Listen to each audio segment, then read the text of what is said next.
Pada kesempatan kali ini akan mempresentasikan mengenai sejarah perkembangan ekonomi di Indonesia. Hmm. Sebelumnya kami beranggotakan Arumnila Sari, Muhammad Rosy, Sultan Aziz Nur Fidaus, Alvina Nurul Fadilah, Muslihatun Nafi'ah, Feni Yunita Wulandari, dan saya sendiri Adila Herudisa. Next. Pada masa kolonial, Nusantara dikenal sebagai kaya akan sumber daya alamnya, khususnya rempah-rempahnya. Namun sistem ekonomi yang diterapkan pada masa itu masih jauh dibanding negara-negara barat lainnya. Sehingga kekayaan yang ada tersebut tidak diolah dengan baik, sehingga banyak negara-negara barat yang melirik Nusantara sebagai tempat perdagangan yang menguntungkan. Next.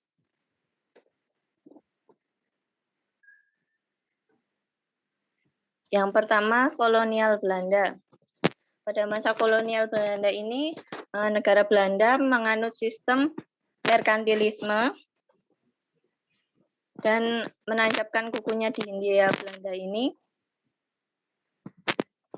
Dan selama di Nusantara, Belanda mendirikan sebuah organisasi perdagangan yang disebut VOC atau Verenigde Oost-Indische Company pada tahun 1620.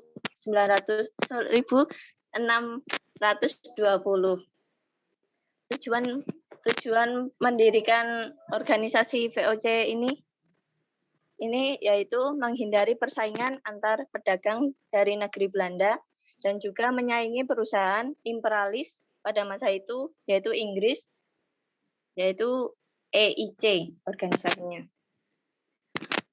VOC sendiri selama di Nusantara memiliki beberapa hak yang disebut hak oktroi, yaitu yang pertama hak mencetak uang sendiri, hak mengangkat dan memberhentikan pegawai, hak menyatakan perang dan damai, hak untuk membuat angkatan bersenjata sendiri, dan hak untuk membuat perjanjian dengan raja-raja.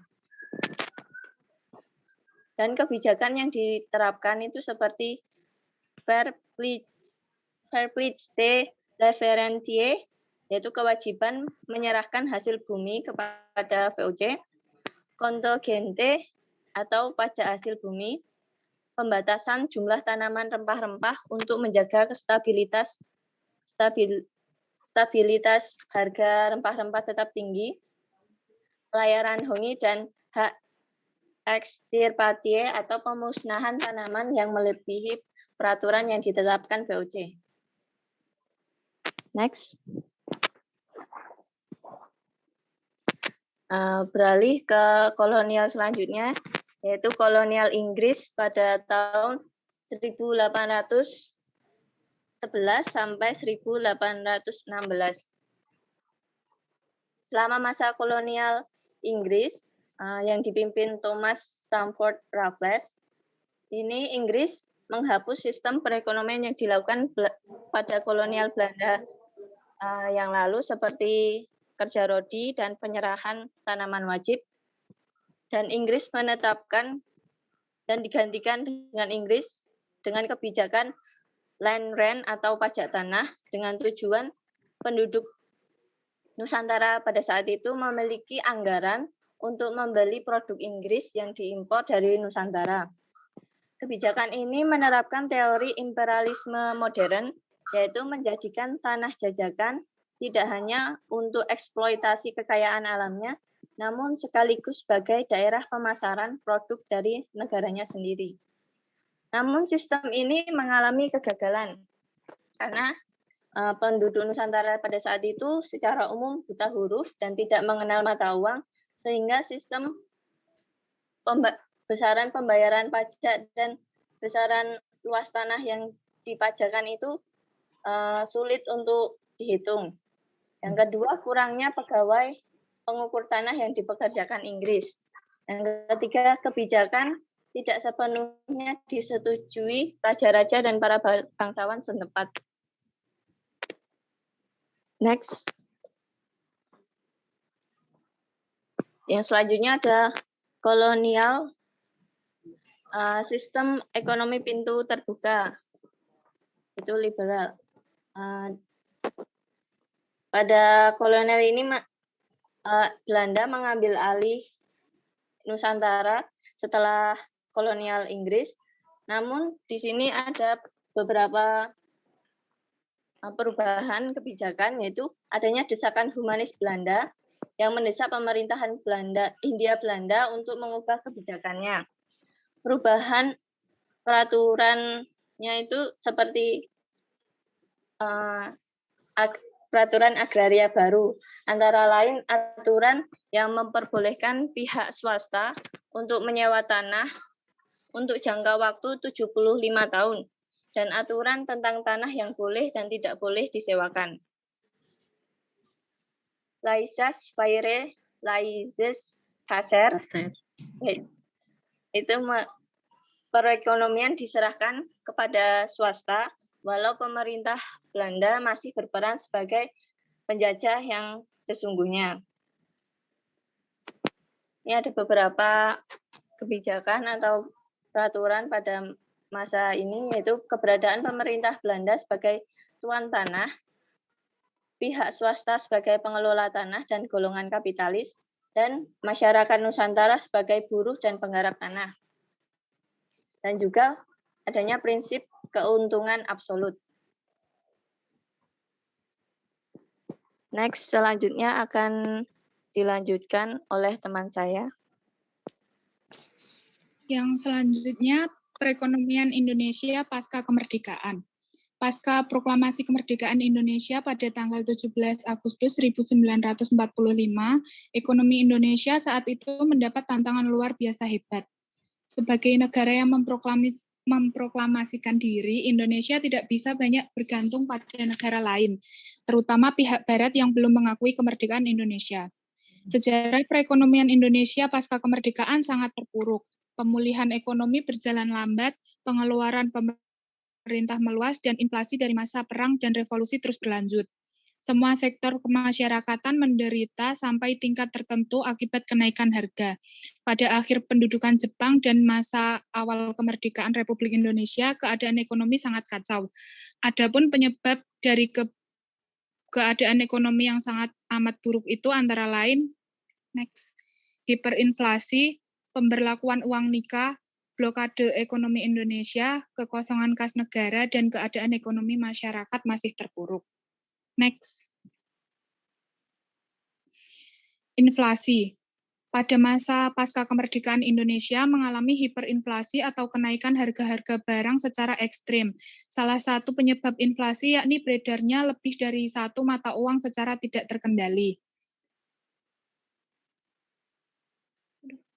Mata uang yang berlaku saat awal kemerdekaan berdasarkan maklumat Presiden Republik Indonesia pada 3 Oktober 1945 antara lain uang kertas De Javaatse Bank yang merupakan peninggalan zaman kolonial Belanda. Yang kedua, uang kertas dan logam milik pemerintah Hindia Belanda yang telah disiapkan Jepang yakni De Javaatse Regering dengan satuan gulden. Yang ketiga, uang kertas milik Jepang yang menggunakan bahasa Indonesia yakni Dai Nippon emisi 1943 dan Dai Nippon Teikoku Seibu emisi 1943 bergambar wayang orang Satria Gathotkaca. Upaya penanggulangan inflasi, pemerintah Republik Indonesia melakukan berbagai upaya untuk menanggulangi masalah inflasi, di antaranya melakukan pinjaman nasional, menerbitkan mata uang ori atau uang Republik Indonesia, dan membentuk Bank Negara Indonesia atau BNI. Next. Pemberlakuan uang nikah.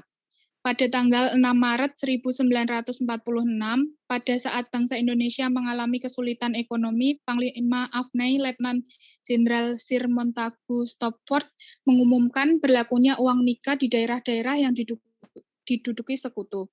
Uang nikah ini dimaksudkan sebagai pengganti uang Jepang yang nilainya sudah sangat turun. Pemerintah melalui Perdana Menteri Syahrir memproses tindakan tersebut, karena hal itu berarti pihak sekutu telah melanggar persetujuan yang telah disepakati, yakni selama belum ada penyelesaian politik mengenai status Indonesia, tidak akan ada mata uang baru. Pada bulan Oktober 1946, pemerintah Republik Indonesia juga mengeluarkan uang kertas baru yakni ORI atau disebut juga uang Republik Indonesia sebagai pengganti uang Jepang. Langkah ini dimaksudkan untuk menjadi pengganti mata uang Jepang yang nilainya sudah sangat ambrol, namun ternyata maksud lain dari Belanda adalah ingin mengacaukan ekonomi Indonesia. Yang selanjutnya akan dijelaskan oleh Mbak Arum.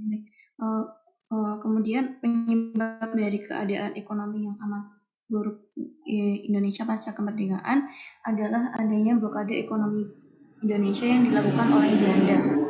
Nah, adanya blokade dari Belanda ini mengakibatkan Belanda itu menutup pintu keluar masuk perdagangan Republik Indonesia yang mengakibatkan barang-barang dagangan dari pemerintah Republik Indonesia ini tidak dapat diekspor.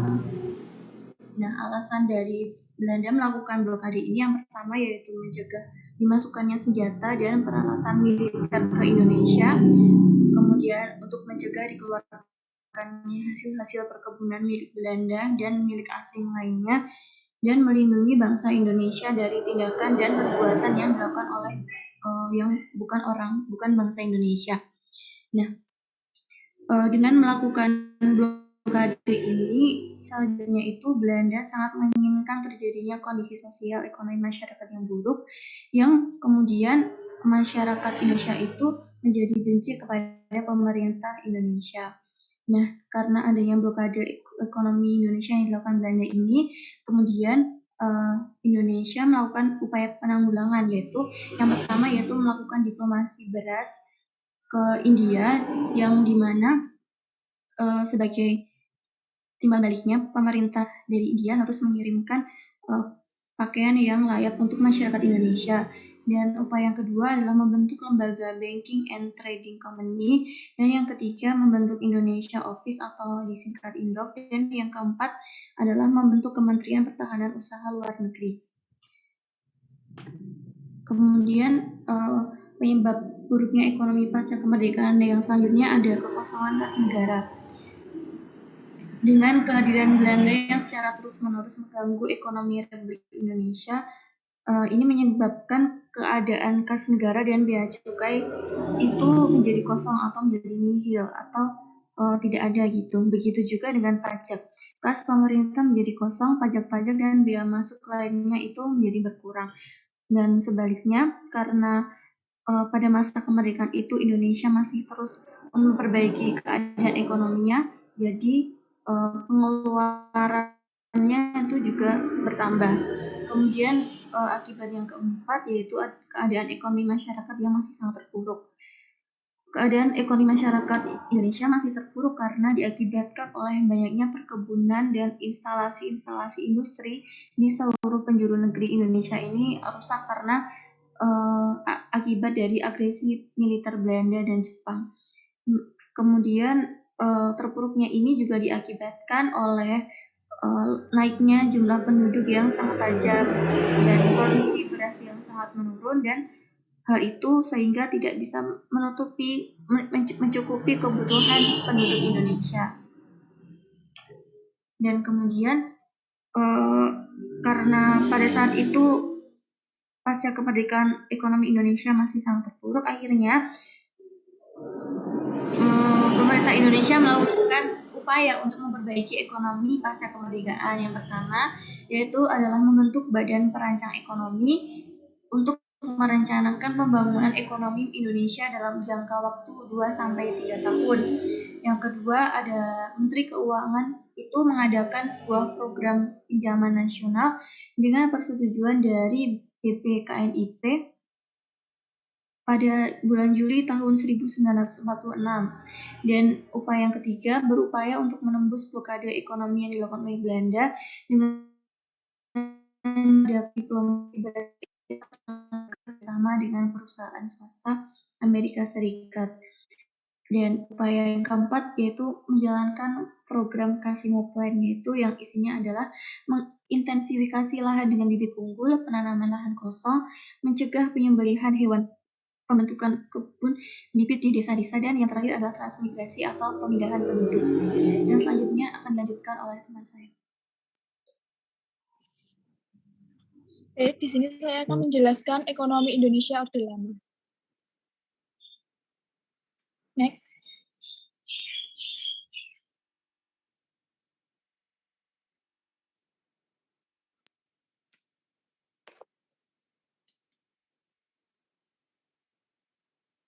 Next. Pengertian Orde Lama. Orde Lama merupakan masa jabatan yang diarahkan ke Indonesia di bawah kepemimpinan Presiden Soekarno. Soekarno memerintah Indonesia dimulai sejak tahun 1945 sampai 1968.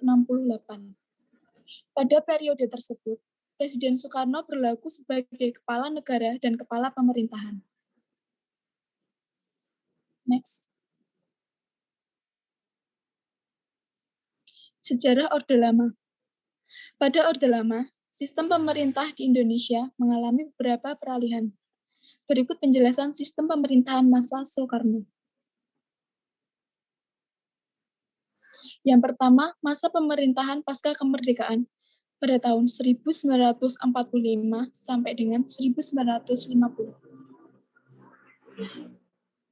Pada tahun 1945 sampai 1950, terjadi perubahan sistem pemerintahan dari presidensial menjadi parlementer, di mana dalam sistem pemerintahan presidensial, presiden memiliki fungsi ganda, yaitu sebagai badan eksekutif dan merangkap sekaligus sebagai badan legislatif. Pada masa pemerintahan Presiden Soekarno ini juga terjadi penyimpangan UUD 1945. Berikut penyimpangan UUD 1945 yang terjadi pada masa Orde Lama. Yang pertama, fungsi Komite Nasional Indonesia Pusat atau KNIP berubah dari pembantu presiden menjadi badan yang diserahi kekuasaan legislatif. Dan yang kedua, terjadinya perubahan sistem kabinet presidensial menjadi kabinet parlementer. Next. Yang kedua, masa demokrasi liberal berlangsung pada tahun 1950 sampai 1959.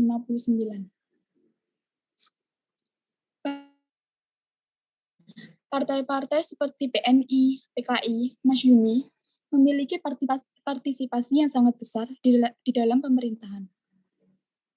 Atas dasar amanat Undang-Undang Dasar Sementara 1950, dibentuklah kabinet yang bertanggung jawab kepada parlemen. Setiap kabinet yang berkuasa harus mendapatkan dukungan mayoritas dari parlemen. Jika tidak, mandate yang telah diberikan harus dikembalikan lagi kepada presiden. Setelah itu, dibentuklah kembali kabinet baru untuk menggantikan kabinet selanjutnya agar dapat menjalankan roda pemerintahan. Satu hal yang menjadi ciri dasar dari sistem pemerintahan ini adalah kabinet yang sering berubah-ubah.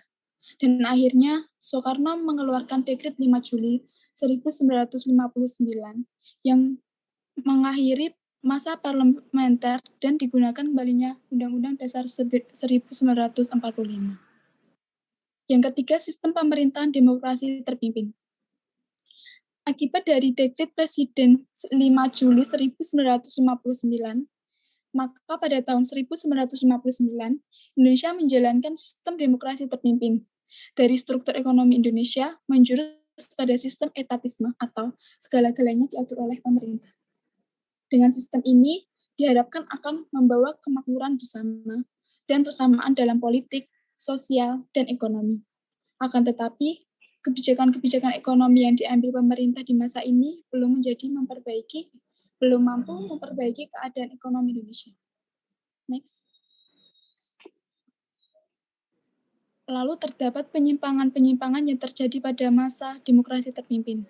Yang pertama, Pancasila diidentikan dengan Nasakom atau nasionalis, agama, dan komunis. Yang kedua, produk hukum yang setingkat dengan undang-undang ditetapkan dalam bentuk penetapan presiden daripada persetujuan.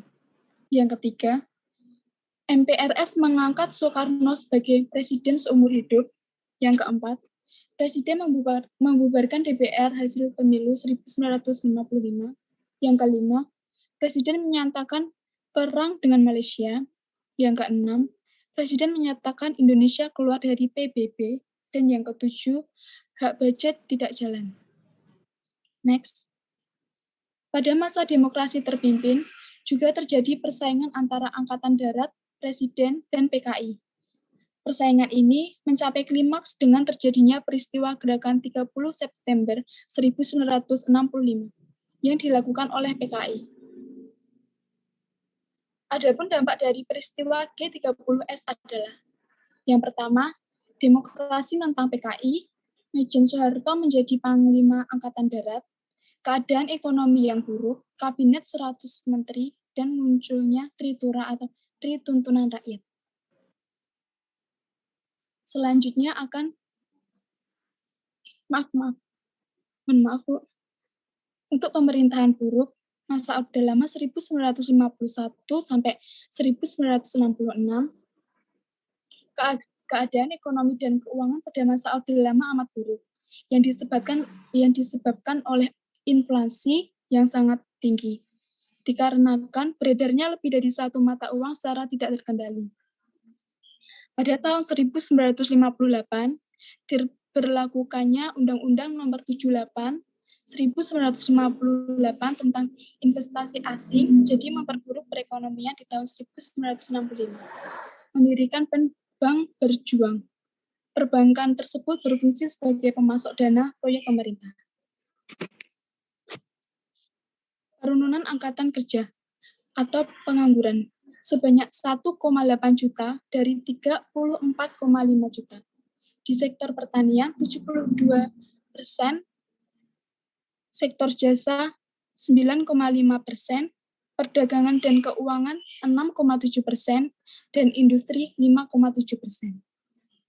Pada tahun 1953, di Jakarta pekerja menerima upah 5-6 per hari, dan di anggaran pemerintah pada tahun 1955 sampai 1965 mengalami defisit sebesar 137% dari pendapatan, sehingga negara melakukan pinjaman ke luar negeri. Next. Selanjutnya akan dibacakan oleh Alvina Nurul Fadilah. Baik, sebelumnya saya Alvina Nurul Fadilah izin melanjutkan materi Orde Lama.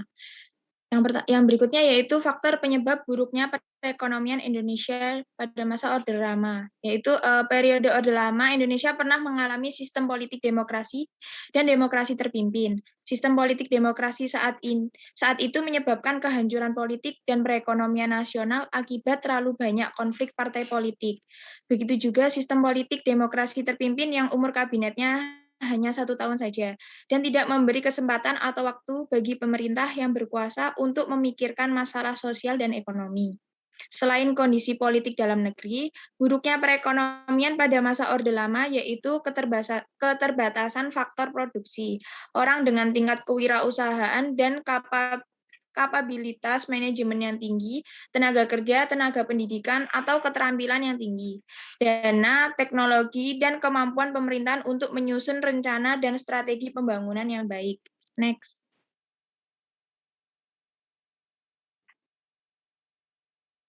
Yang berikutnya yaitu kelebihan dan kekurangan Orde Lama. Yang pertama yaitu kelebihan masa Orde Lama yaitu Presiden Soekarno banyak menyumbangkan gagasan-gagasan dalam politik luar negeri. Yang kedua yaitu Indonesia berhasil merebut kembali Irian Barat dari Belanda melalui jalur diplomasi dan militer. Yang ketiga yaitu kepemimpinan Indonesia di mata dunia internasional mempunyai sumbangsi besar, yaitu sebagai pelopor gerakan non-blok dan pemerintah Asia Afrika. Konferensi Asia Afrika diadakan pada tahun 1955 di Bandung. Konferensi Asia Afrika tersebut membuahkan gerakan non-blok pada tahun 1961. Yang terakhir yaitu mampu membangun integritas nasional yang kuat. Next.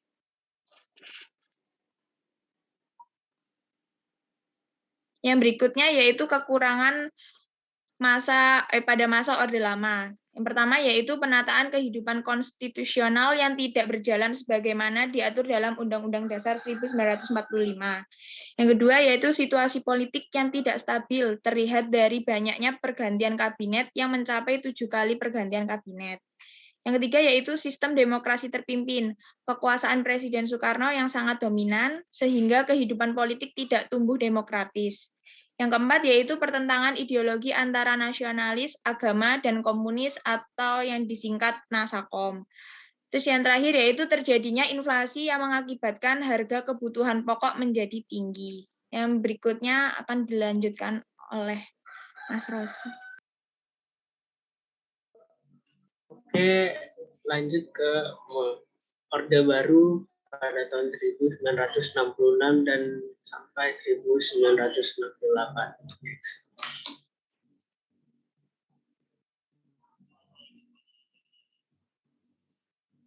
Pengertian Orde Baru. Pemahaman tentang Orde Baru adalah rezim yang telah berkuasa di Indonesia untuk waktu yang lama, yaitu dalam 32 tahun. Orde Baru dimulai pada tahun 1966 hingga 1998 dan disutradarai oleh Jenderal Soeharto. Istilah Orde Baru dibuat untuk membedakan periode ini dengan periode Indonesia sebelumnya yang dipimpin oleh Presiden Soekarno. Periode pemerintah berlangsung pada penerimaan 11 Maret atau Supersemar pada 11 Maret 1966 oleh Jenderal Soeharto dan berakhir ketika ada reformasi pada tahun 1998. Namun, kebenaran tentang hasil pemerintah di Presiden Jenderal Soeharto melalui Supersemar debat pengertian. Latar belakang Orde Baru. G30 SPKI setelah gerakan 30 September 1965 berdasarkan berbagai bukti yang berhasil dikumpulkan, Partai Komunis Indonesia atau bisa disebut PKI dituding sebagai dalangnya. Hal ini memicu kemarahan rakyat. Bentrokan fisik antara masyarakat yang setia pada Pancasila dan UUD 1945 dengan massa PKI terjadi di Jakarta serta berbagai daerah di seluruh Indonesia. Sementara itu, untuk mengisi kekosongan pemimpin Angkatan Darat pada tanggal 14 Oktober 1965, Panglima Konstrat atau Pangkoketip Maijen Soeharto diangkat sebagai Panglima Angkatan Darat. Bersamaan dengan itu, dimulai tindakan-tindakan pembersihan terhadap unsur-unsur PKI dan ormasnya. Aksi masih terjadi di kalangan masyarakat luas, berbagai partai politik, organisasi massa, pemuda, kaum wanita, dan masih banyak lagi, serta serentak membentuk Front Pancasila untuk menghancurkan pendukung G30 SPKI. Mereka meminta penyelesaian politis terhadap pihak yang terlibat dalam G30 SPKI. Next.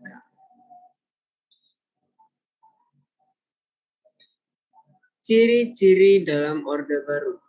Difungsi ABRI banyak prajurit militer dari berbagai pangkat, jabatan, dan angkatan ikut bekerja dalam pemerintahan, seperti menjabat posisi lurah atau kepala desa.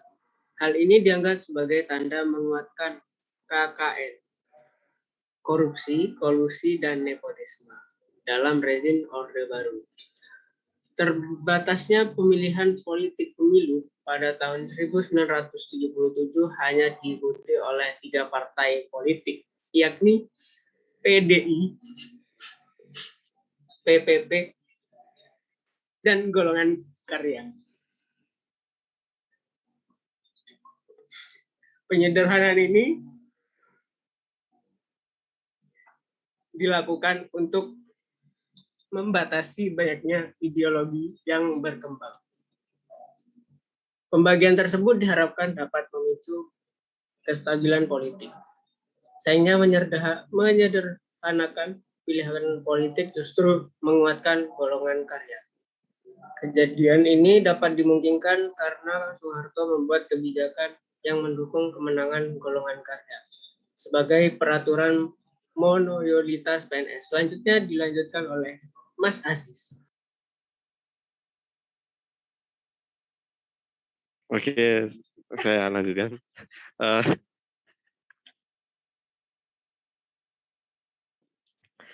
Yang selanjutnya itu kelebihan Orde Baru. Yang pertama itu ada swasembada pangan sukses dan menjadikan Indonesia sebagai negara pengekspor beras. Lalu yang kedua ada pembangunan di kota-kota besar yang berjalan lancar. Dan yang ketiga, keadaan politik cenderung stabil selama belasan tahun. Keempat, berhasil menerapkan program keluarga berencana. Kelima, terwujudnya rencana pembangunan 5 tahunan atau Repelita.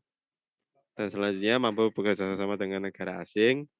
Dan yang ketujuh, meningkatkan keamanan di masyarakat. Terus selanjutnya itu ada kekurangan Orde Baru. Yang pertama itu maraknya praktik korupsi dan nepotisme di kalangan pejabat tinggi. Pada tahun 90-an, praktik korupsi semakin merajalela. Pemerintah membatasi media informasi dan kebebasan berpendapat sehingga akan sulit mengkritik pemerintah. Lalu pembangunan yang sangat gencar namun hanya berfokus pada kota-kota yang besar. Pemerintah mudah curiga pada organisasi. Lalu yang selanjutnya demokrasi tidak berjalan dengan semestinya. Hal ini dibuktikan dengan kemenangan mutlak Partai Golkar pada setiap pemilu. Lalu selanjutnya kekuasaan yang berkelanjutan tanpa adanya pergantian pemimpin. Terdapat banyak pelanggaran kasus HAM. Lalu selanjutnya terlalu keras dalam masalah keamanan sehingga muncul rumor Petrus atau penembakan misterius. Dan selanjutnya itu tidak mampu mengatasi krisis moneter yang terjadi pada tahun 1997-1998. Yang selanjutnya ada perbedaan dari Orde Lama dan Orde Baru. Dari sisi orientasi kebijakan ekonomi, di Orde Lama itu kebijakan ekonominya tertutup orientasi sosialis atau komunis. Untuk Orde Baru, ekonomi terbuka orientasi kapitalis. Untuk di political will-nya, yang Orde Lama, kondisi baru, merdeka, emosi nasionalisme sangat tinggi, keinginan terlihat lebih unggul di mata bangsa asing, sehingga proyek mercusuar sangat marak. Banyak gitu. Yang untuk Orde Barunya, kemauan politik kuat untuk membangun ekonomi dan membuka ruang yang besar bagi modal asing. Untuk di bidang stabilitas politik dan ekonomi, pada Orde Lama tingkat inflasi sangat tinggi. Di Orde Baru menurunkan tingkat inflasi. Pada tahun 1966, 500% menjadi 5 hingga 10% pada 1970. Next.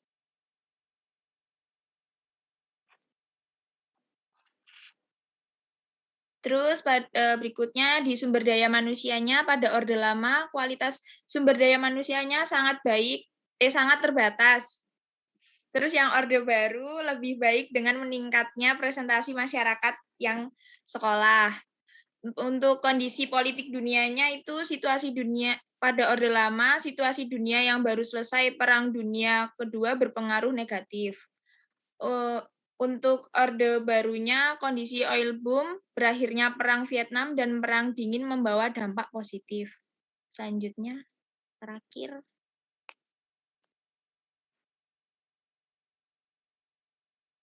Kesimpulannya yaitu dalam masa berdirinya negara Indonesia, perkembangan ekonomi Indonesia dapat dipisahkan dalam beberapa masa, yaitu pada masa kolonial, masa pasca kemerdekaan, masa Orde Lama, masa Orde Baru, dan lain-lain. Pada masa kolonial, Indonesia yang kaya akan sumber daya alam tidak bisa diolah dengan baik, sehingga banyak negara barat yang melirik Nusantara sebagai tempat perdagangan yang menguntungkan. Kemudian Indonesia belum bisa melaksanakan pembangunan ekonomi secara utuh maksimal di awal-awal setelah kemerdekaan, sehingga pada saat itu ekonomi Indonesia masih sangat terpuruk yang ditandai dengan adanya hiperinflasi dan blokade ekonomi Indonesia yang dilakukan oleh Belanda.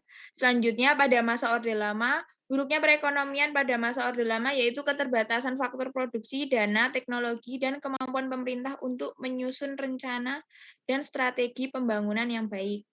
Berbeda dengan masa Orde Lama, pada masa Orde Baru sudah mulai terlihat perkembangan ekonomi Indonesia yang ditunjukkan dengan suksesnya swasembada pangan, lancarnya pembangunan di kota-kota besar, keadaan politik cenderung stabil, dan keberhasilan ekonomi yang lainnya.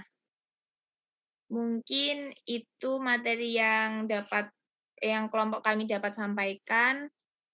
Kurang Akhir aja ya, sekalian nanti ada paper yang harus Anda kerjakan ya. Oke, silahkan. Jadi diskusinya nggak harus Anda dalam bentuk pertanyaan ya. Mungkin Anda bisa mencermati tadi yang sudah disampaikan oleh kelompok 1.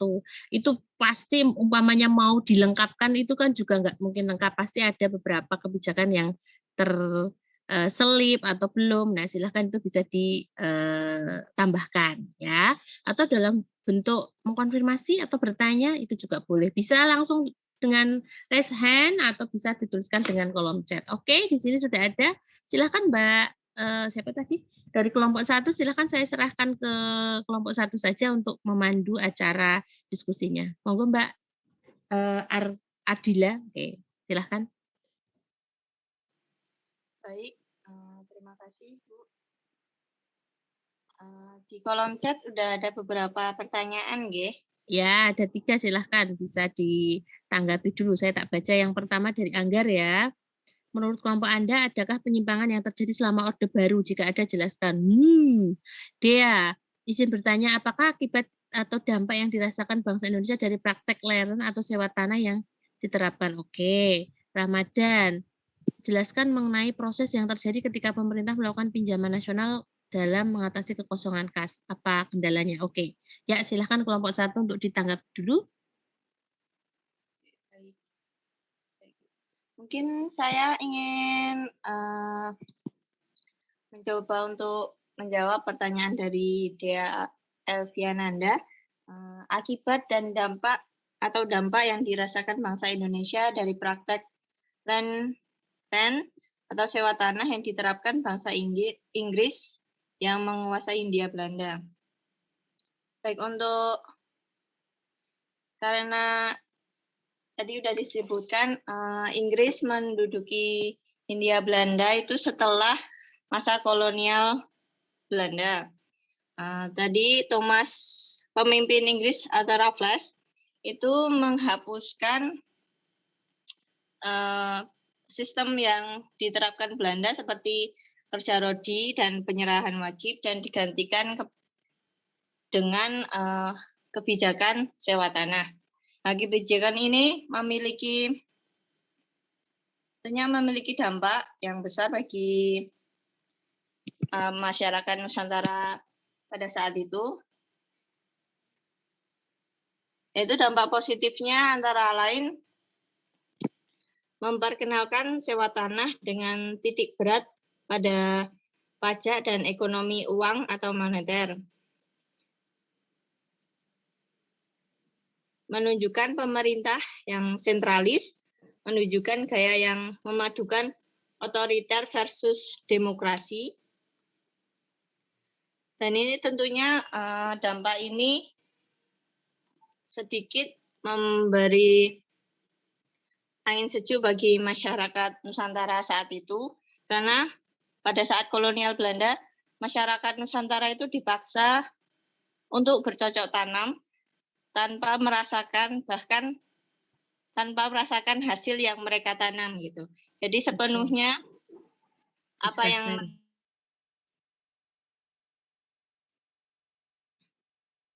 Oke, lanjut Mbak Adila.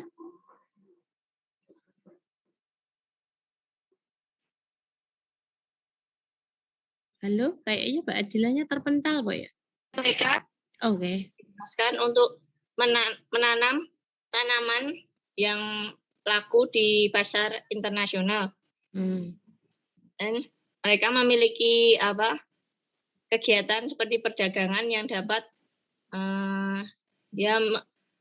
mereka dapat hasilnya gitu dari perdagangan tersebut. Jadi untuk dampak negatifnya ini menumbuhkan kebencian rakyat kepada pemilik tanah. Timbulnya kerugian yang cukup besar bagi masyarakat Nusantara. Menumpahkan kekecewaan pada para raja saat itu, sultan atau bupati dan bangsawan, akibat pengambilan pajak secara langsung pada distrik-distrik atau daerah, serta kepala-kepala rakyat. Petani ini tidak boleh menggadaikan tanah. Dengan demikian, dampak sistem sewa tanah yang dirasakan masyarakat Nusantara saat itu, ya ada positif dan negatifnya tadi. Namun pelaksanaan sistem sewa tanah mengalami kegagalan karena yang telah kami presentasikan tadi ya,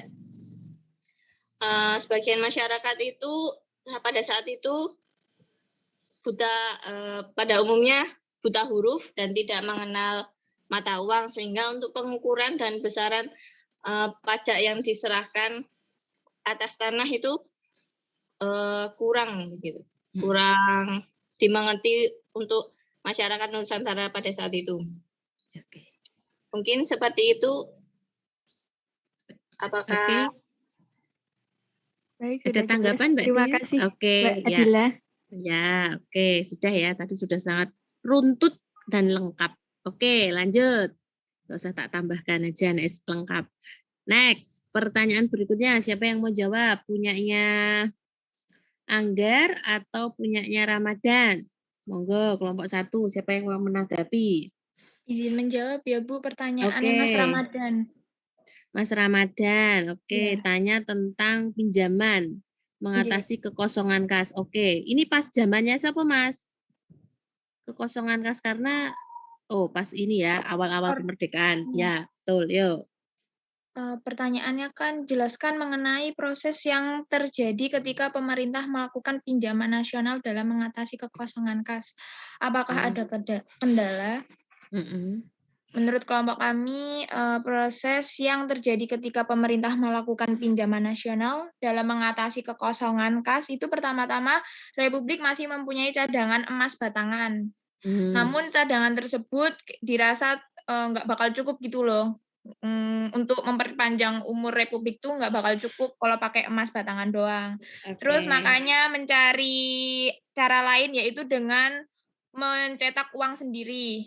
Namun untuk kalau mencetak uang sendiri kan pasti butuh biaya lagi dan menjadi nambah inflasi gitu loh. Terus habis itu juga membutuhkan waktu. Terus akhirnya nanti ujung-ujungnya mengalami defisit lagi kan untuk pembayaran pegawai dan delegasi ke luar negerinya. Terus Prawoto Sumodilogo, mantan dari Dewan Pertimbangan Pusat, mengusulkan agar pemerintah menarik dana dari masyarakat. Dana itu nantinya dianggap sebagai pinjaman negara dari rakyatnya.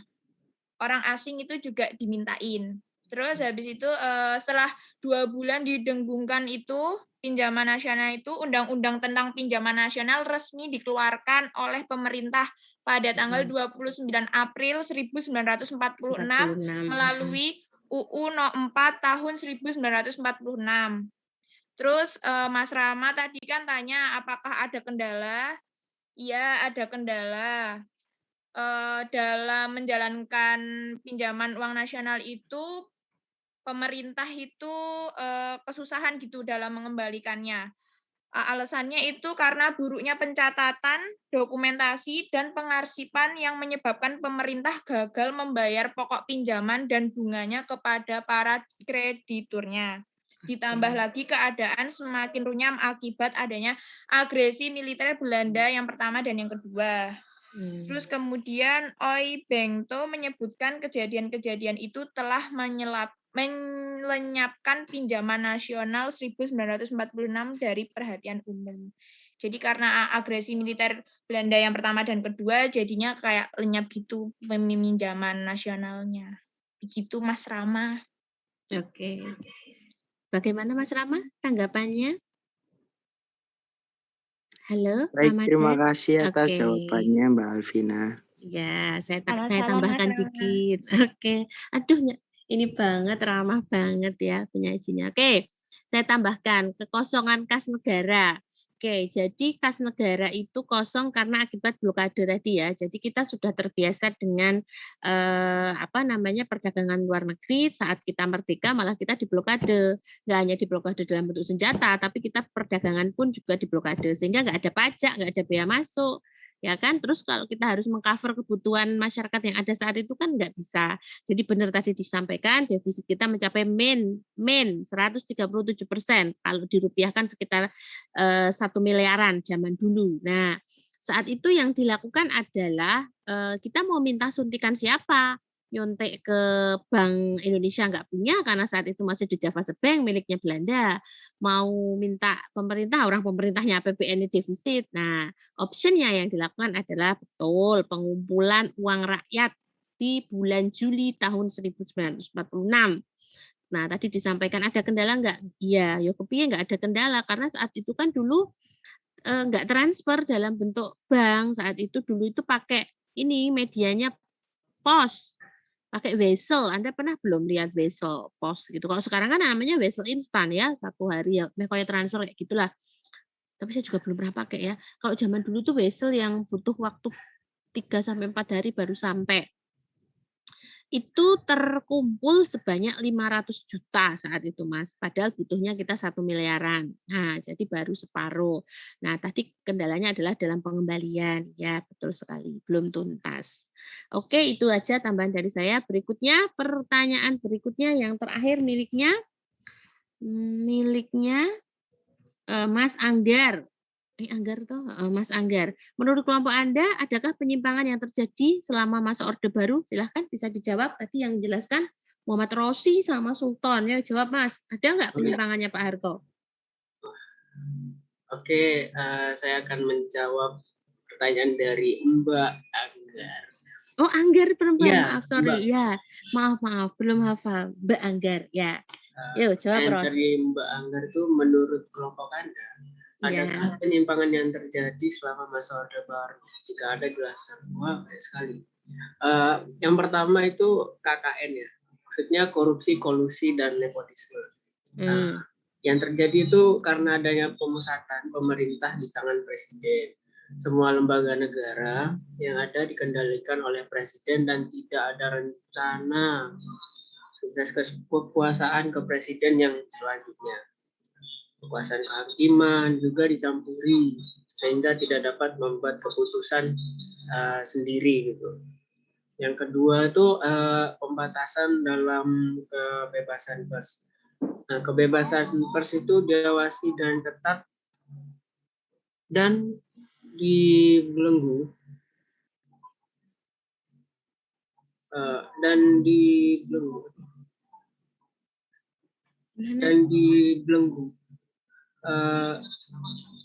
sehingga tidak dapat mengapresiasikan suara rakyat atau bahkan dapat menyampaikan kritik kepada umum karena langsung hilang. Nah, pada masa ini banyak sekali koran dan majalah yang mengalami pemberedalan. Mungkin bisa dilanjutkan Mas Aziz. Mas Aziz ada lanjutan juga. Oke, silahkan Mas Aziz. Selain KKN, apalagi tadi kira-kira yang menjadi penyimpangannya Pak Harto 32 tahun loh ya. Dia menangkan berapa pemilu itu ya. Sekarang aja Pak Jokowi mau diajukan 3 periode aja udah wis ya. Oke, silahkan Mas Sultan. Oke, tadi kan udah itu ya Bu, yang KKN ya. Terus tadi juga udah disinggung tentang kebebasan pers yang itu ya media yang mengkritik Pak Soeharto itu juga diberadeli. Terus selanjutnya itu juga ada pelanggaran HAM. Nah, itu seperti yang udah ada di slide tadi, yaitu penembakan misterius, orang-orang aktivis yang berusaha untuk mengkritik kebijakan-kebijakan yang ada, itu malah justru Hilang. ada yang hilang, ditangkap, Heeh. tapi nggak tahu balik kemana. Ya. Ya gitu, Bu. Oke. Selanjutnya Apalagi? Yang ekonomi, coba yang ekonomi. yang ekonomi. Penyimpangan ekonomi yang pernah dia lakukan. Penyimpangan ekonomi itu yang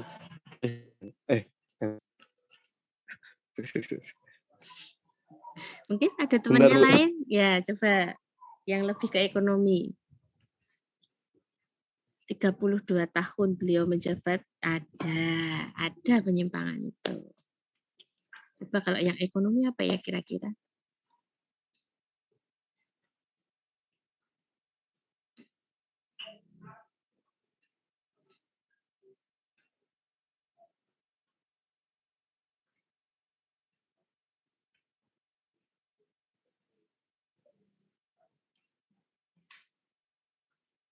Apa ya kira-kira ya?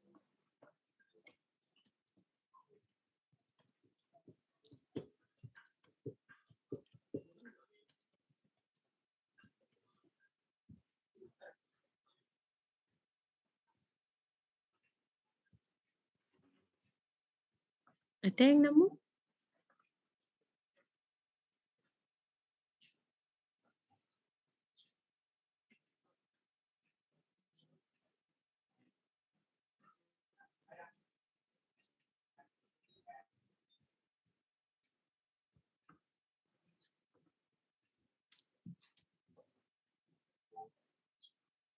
Ada yang lain? Dari efek demokrasi yang beliau kenalkan. Jadi efek dari pas zamannya Pak Harto itu tidak ada trias politika. Jadi hanya nama saja lembaga itu eksekutif, yudikatif, satu lagi legislatif. Tapi itu semuanya fungsi dari ketiga lembaga itu semuanya ada di tangan presiden. Nah, dari sentralistik itu tadi powernya ada di dia, itu juga berimbaslah ke kebijakan. Sehingga walaupun disebut Bapak Pembangunan, tetapi pembangunan yang dilakukan itu lebih banyak terfokusnya untuk kawasan barat Indonesia. Sehingga itulah memicu munculnya banyak gerakan, gerakan apa? Memisahkan diri. Yes, gerakan memisahkan diri yang istilahnya adalah separatisme di Indonesia gitu. Oke, sesi pertama sudah selesai. Masih ada waktu 10 menit, silahkan bagi yang mau masih menambahkan atau mau berdiskusi silahkan. Boleh melalui chat atau mau langsung. Oke, 2 penanya lagi coba. Sebelum nanti saya review.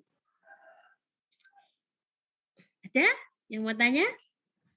Ada kita mau gerak, mau ngekspor aja tidak bisa. Betul, tadi sampai kita tukar-tukar barang dengan India ya. Tadi masih ingat berasnya ditukar dengan apa di India? Jawabannya tadi apa? Beras ditukar dengan apa di India? Pas tadi yang ketiga siapa ya? Mbak Alvin, bukan Mbak Alvina ya.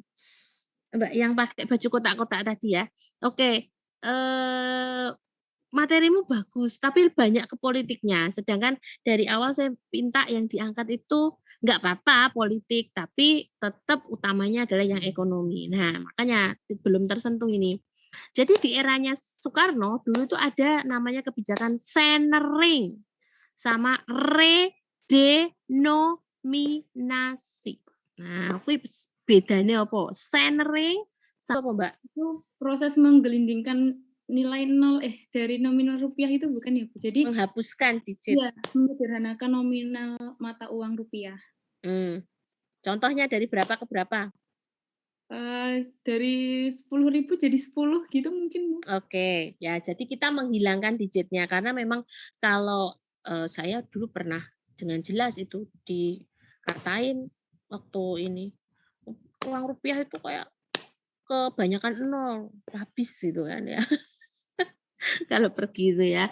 Jadinya sebenarnya ini tuh sudah ada sejak eranya Pak Karno, tapi waktu Pak Karno menerapkan sistem ekonomi sosialis, ada namanya redenominasi. Jadi kita menghilangkan digit belakang uang kita, umpamanya 1 juta dihilangkan 3 digit 1.000. Berarti 1 juta dan 1.000 itu nilainya sama, cuman bentuknya itu 1.000 biar memudahkan dalam melakukan laporan. Jadi nilai 1 juta sama 1.000 sama. Ingat ya itu redenominasi. Kalau centering siapa yang mau menjelaskan? Coba kita cek. Sekarang laki-laki, tadi udah perempuan ya. Ali Zainal. Coba, centering apa artinya? Centering. Ali Zainal, centering. Kalau redenominasi kan dihapus digitnya. Kalau centering enggak dihapus. Dipotong. Aduh, suaranya gini ya. Mas, suaranya ya, suaranya menggema. Dijawab di chat ya. Chat Zoom maksudnya. Ya. Oke. Benar, pemotongan. Tapi yang dipotong itu berapa ke berapa. Jadinya kan kita harus jelas. Ada yang mau nambahin? Centering itu pemotongan dari berapa ke berapa? Coba. Ada yang tahu? Laila? Silakan Mbak Laila. Itu Bu, kalau menurut saya setengahnya bukan ya Bu? Setengahnya itu kalau Gunting Safrudin kok beda meneh iki. Tapi saya 5 ke atas Bu. Oh kayak gitu. Iya coba. Ya, betul dipotong. Ada yang mengatakan memang nilainya dipotong setengahnya ya. Soalnya ada kan bilang setengahnya. Setengah itu dalam artian apa? Karena si Gunting Safrudin itu nilai golden yang 5 golden ke atas itu juga dipotong setengahnya. Nanti yang kanan dan yang kiri. Mana yang dipakai untuk belanja, yang sebelahnya adalah untuk obligasi. Betul. Laila, tadi pemotongan setengah. Setengah itu artinya adalah 500. Itu senilai dengan 50. Oke, ini ada chat yang masuk. Oh, 100.000 jadi 1.000 jadi 100. Oke, Mbak Muslihat. Nah, seperti itu. Jadi Anda harus paham bedanya Gunting Safrudin, centering, redenominasi. Nah, tak ceritani. Rasa tak ceritani, nyatanya seperti ini. Jadi sebelum mata uang yang warnanya agak sama-sama, yang sekarang ini sedang sudah dikeluarkan oleh pemerintah, 20.000 pada kali 20.000 itu ya. Oke. Itu tuh sebenarnya awalnya Sri Mulyani itu mengatakan bahwa kita itu mau meredenominasikan keuangan kita. Jadi menghilangkan 3 digitnya itu ya. Tapi itu yang diflorkan ke sebagian besar waktu ini laporan sidang DPR. Tapi kok yang jadi kok malah mengeluarkan, mencetak mata uang baru dengan warna-warna pastel itu tadi ya. Jadi orang-orang itu baru ngeh istilah berhasil Mbak untuk mengatasi inflasi Indonesia saat itu. Aduh, kecil sekali. Gagal atau berhasil? Dania? Dicat aja Mbak. Coba, gagal atau berhasil? Nah, tinggal diketik gagal atau berhasil. Nah. Halo, Mbak Dania? Nggak dengar soalnya suaranya. Coba yang lain gagal atau berhasil kira-kira? Ketiga itu tadi, itu kembar 3 tapi konsep yang berbeda. Gagal atau berhasil?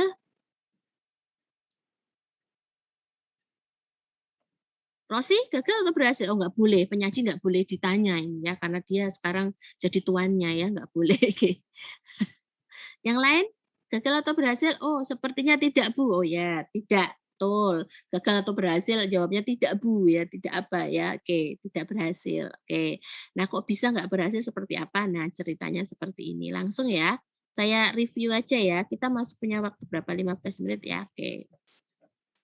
Oke, silahkan Anda cermati. Kuliah dengan saya itu nggak usah nyatet ya. Duduk aja, dengerin sambil tiduran ya boleh.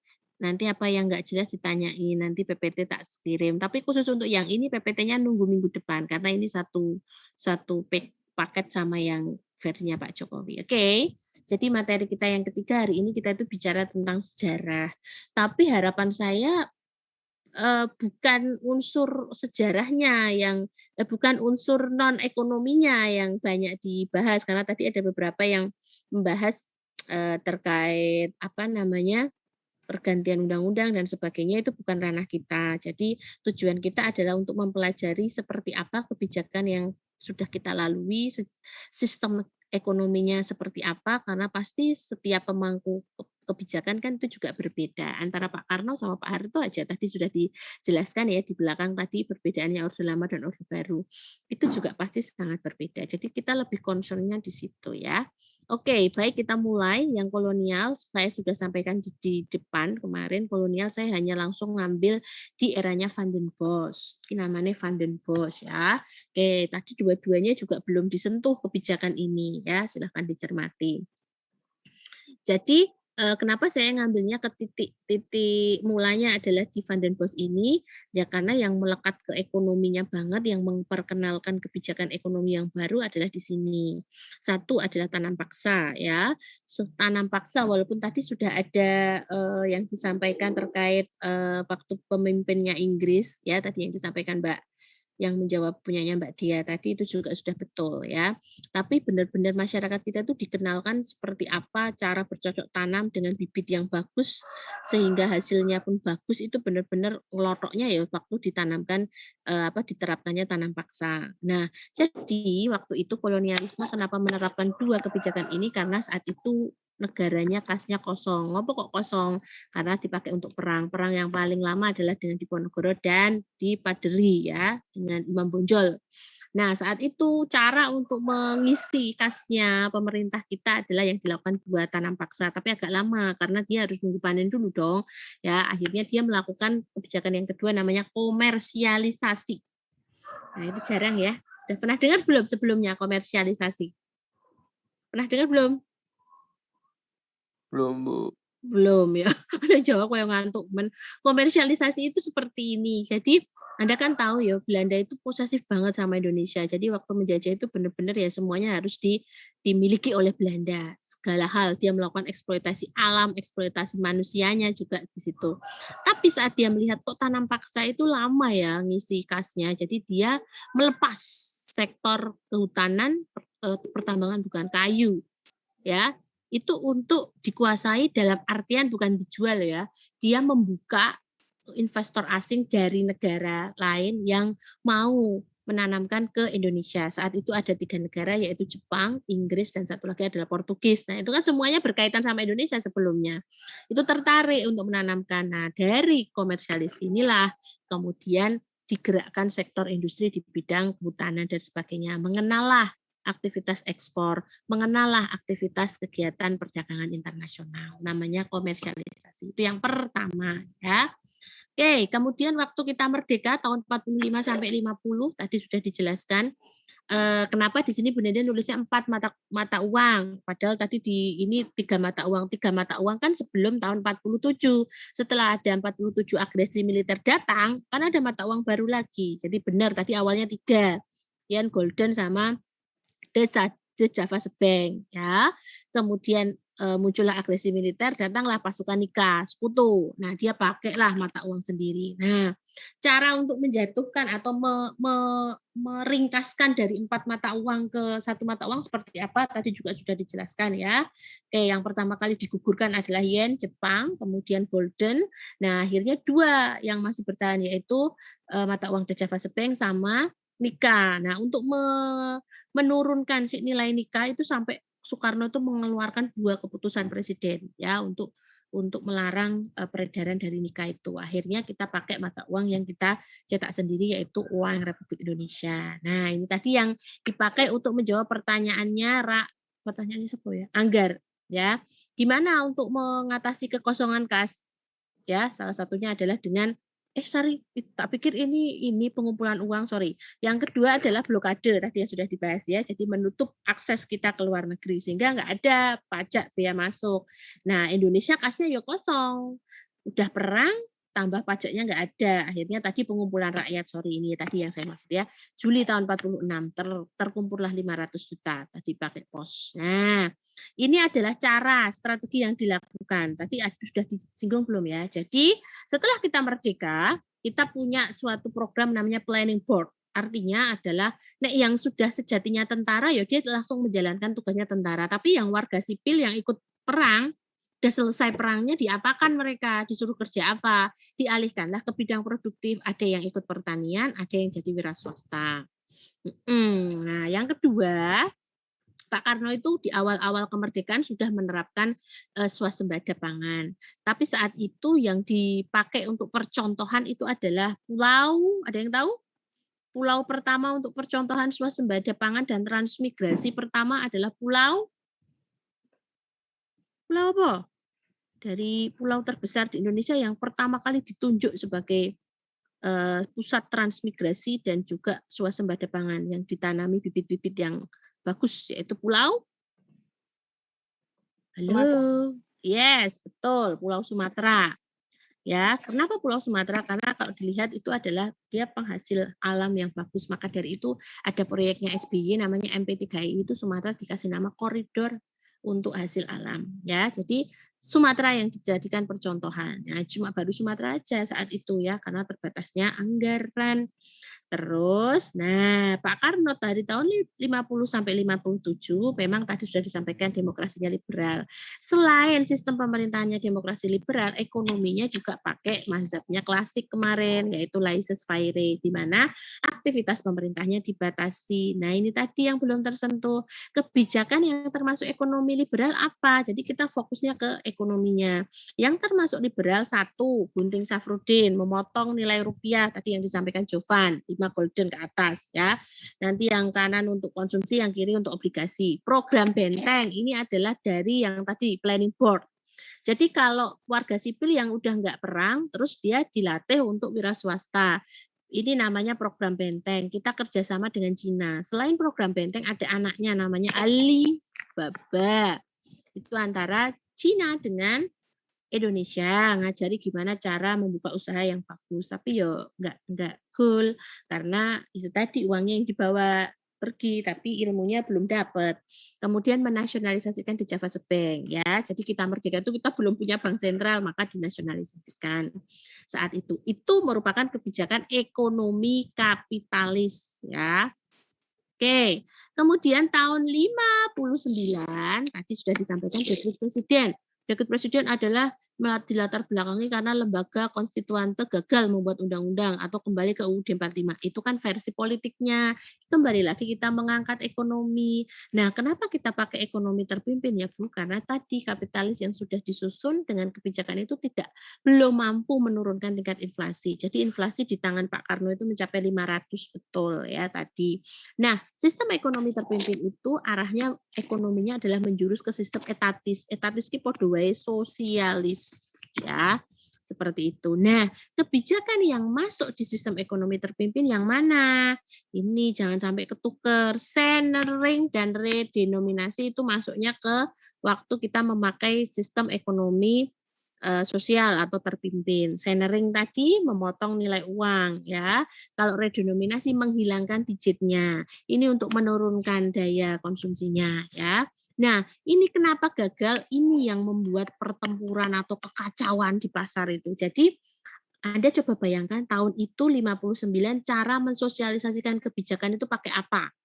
Kalau sekarang pakai media sosial, TV ada. Zaman dulu pakai apa? Koran. Emang yang mau beli koran hanya orang-orang tertentu kan? Wong saat itu paceklik maam beras aja susah, makanya dia cuma jagung ya. Jadi ini karena efek sosialisasi yang nggak turun ke bawah. Coba kamu bayangkan serumit apa redenominasi. Jadi di pusat diterapkan seperti ini. Saya punya gaji 1 juta. Di redenominasi 3 digit. Berarti uang 1 juta itu senilai dengan uang 1.000. Oke. Tapi saat saya pulang dari Jakarta, umpamanya saya ke daerah, ke Jogja, saya mau belanja alat tulis, ballpoint lah ya, standar umpamanya. Nah, di pusat itu 1.000 itu senilai dengan 1 juta. Tapi di Jogja 1.000 itu baru senilai 1 bolpen. Oh ya, duitku 1.000 mengiso nggo tuku bolpen 1. Itu yang terjadi di lapangan. Tapi kalau yang di lapangan nggak bolpen ya, maksudnya untuk bahan-bahan sembako itu masih dengan harga yang lama, pakai digit yang lama gitu loh. Sehingga kan ini belum sinkron gitu loh ya. Ya entek no, duitnya nggo tuku kuwi gitu. Sehingga itu memicu yang namanya inflasinya malah tambah tinggi. Tadi 500 Mbak, sewaktu wes habis ekonomi terpimpin ini malah semakin menaik yaitu ke 635. Itu dalam sejarah ekonomi kita itu yang paling hiper. Nah, akhir dari Pak Karno itu adalah tadi melalui yang namanya 3 tuntutan rakyat. Kita bicaranya ekonomi aja. Saat itu inflasinya 635, berarti kenaikan harganya sangat luar biasa. Nah, mereka menuntut untuk menurunkan tingkat harga. Seperti itu ya. Oke, ini tadi kelebihannya betul. Dengan kondisi kita awal merdeka, ternyata kita berani menjadi tuan rumah KA Asia Games. Kamu tahu saat jadi penyelenggara Asia Games, kita belum punya stadion.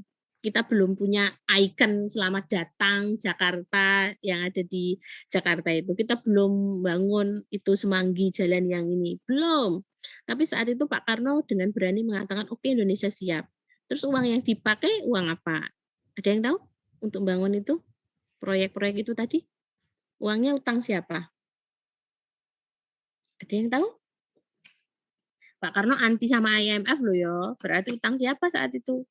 Oh, Pak Karno berdikari Bu, berarti pakai APBN. Wah, APBN-nya jebol loh saat itu. Pakai apa? Bangun-bangunnya. Ada yang nemu? Dit, pakai apa Dit? Bayarnya pakai apa Mas Adit?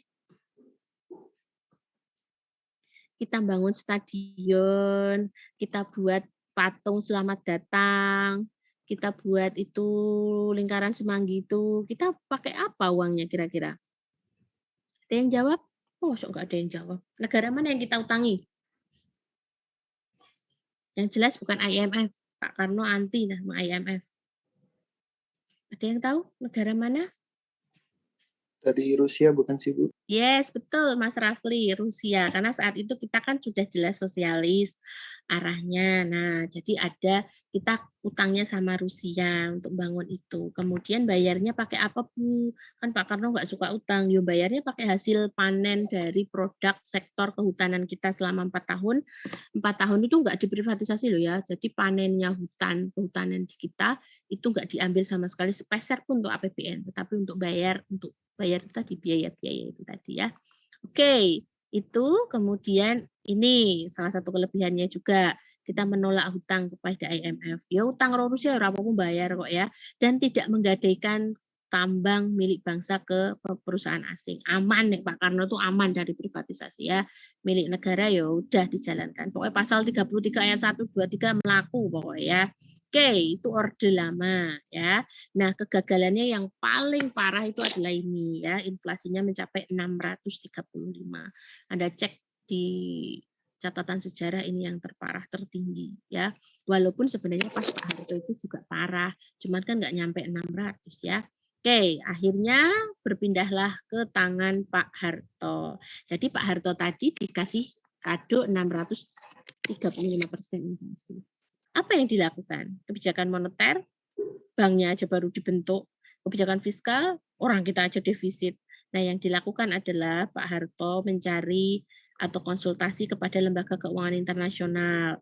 Dulu orang langsung IMF, ADB dulu, ASEAN Development Bank. Terus hasil dari kerjasama ADB, Indonesia disuruh membentuk konsorsium IGGI. Ya, tadi sudah disampaikan belum ya?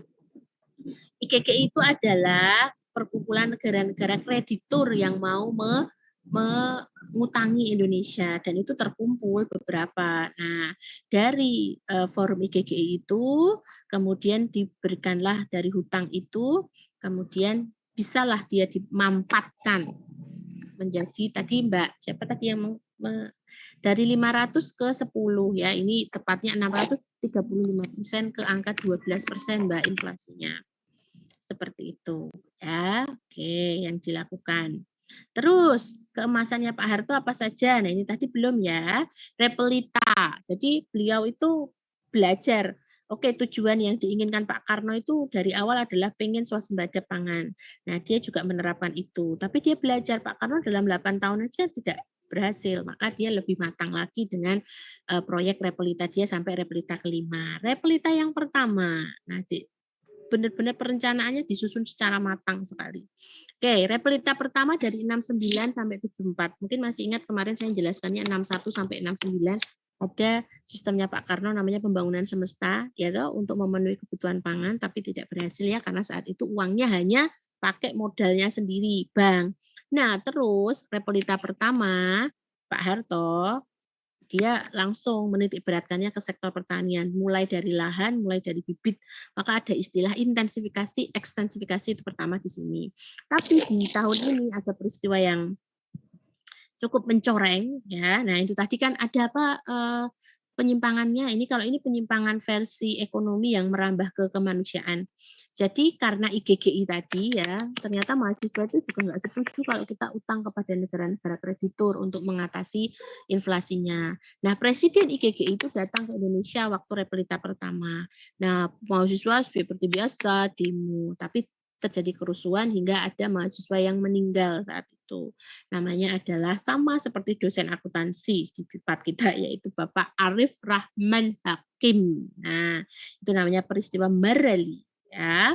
Oke, repelita pertama selesai buat lahan sama bibit.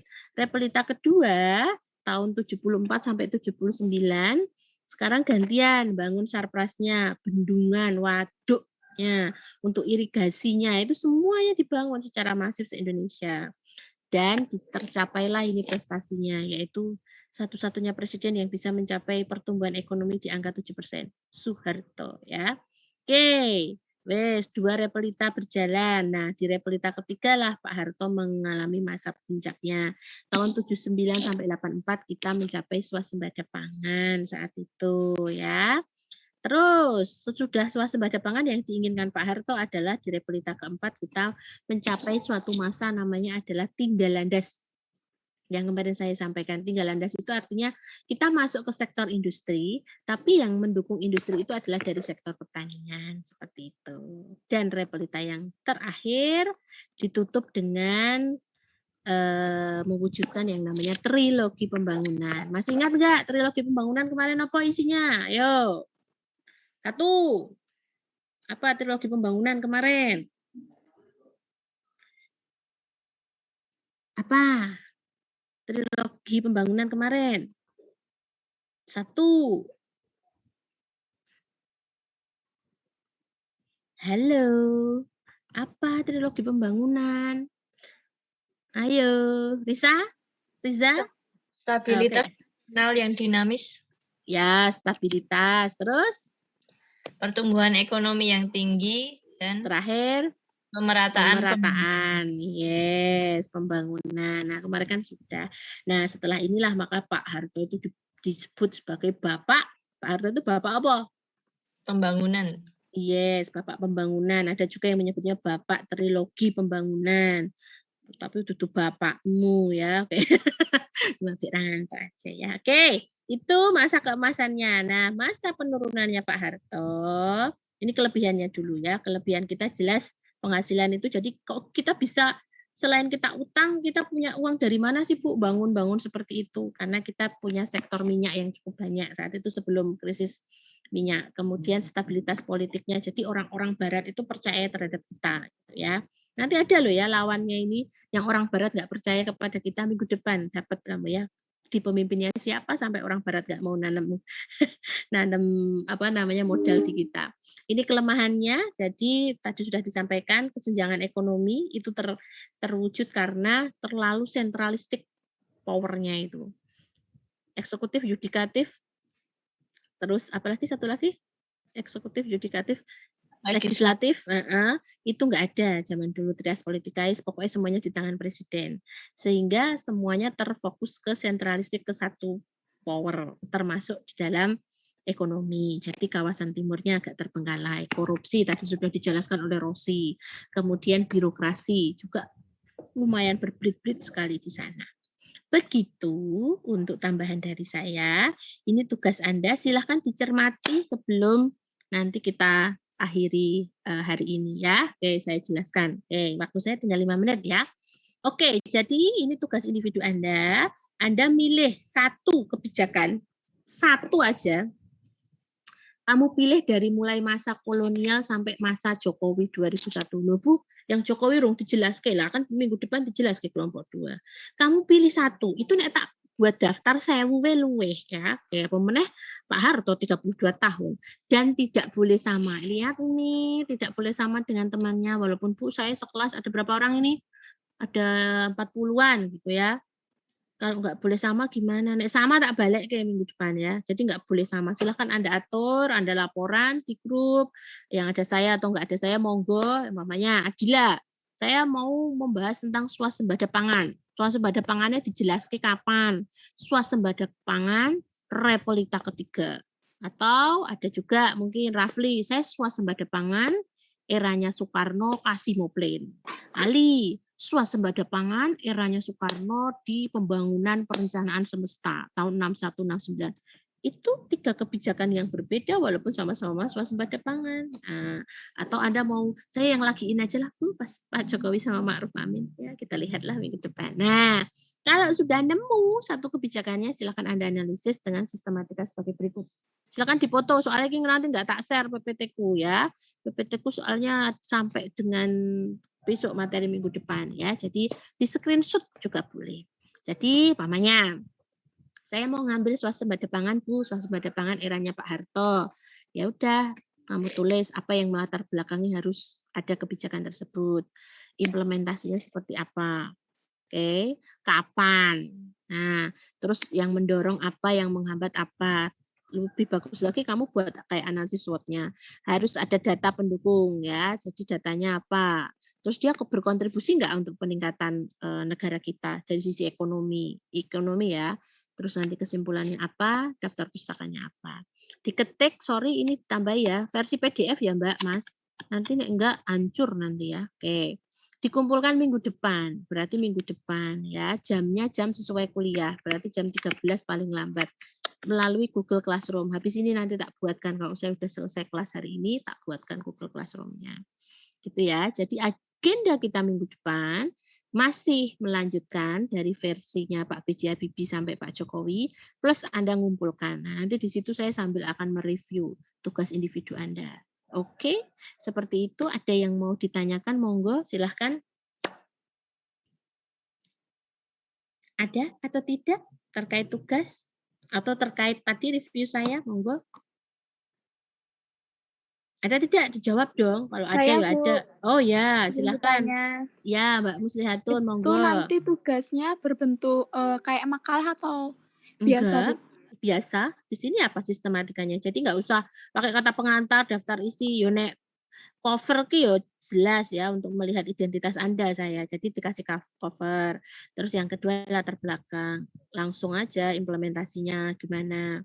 Faktor pendorong, penghambat, kontribusinya seperti apa. Terus ada datanya ya, kesimpulan dan daftar pustaka. Data apakah harus dalam bentuk angka, bentuk grafik? Ya yang penting itu adalah menjadi data valid yang mengatakan bahwa kebijakan itu bisa dikatakan sukses. Kalau saya ngambil kebijakannya nggak sukses, Bu, ya nggak apa-apa. Nanti kamu kasih datanya. Nggak suksesnya karena apa kan nanti bisa dilihat. Begitu Mbak Muslihatun, sudah terjawab? Baik Bu, terima kasih. Oke, ada lagi yang mau bertanya? Lainnya? Ada tidak? Jawab dong, ada. Cukup Bu, gitu loh. Cukup Bu. Nah, kudu diajari dulu ya. Jadi Anda itu off cam nggak apa-apa, tapi saya tuh kalau paling nggak bisa kalau saya tanya terus ada jedanya diem aja, aku kayak nang kuburan. Gitu ya, jadi dijawab gitu. Nggak apa-apa off cam tapi jawab. No ya.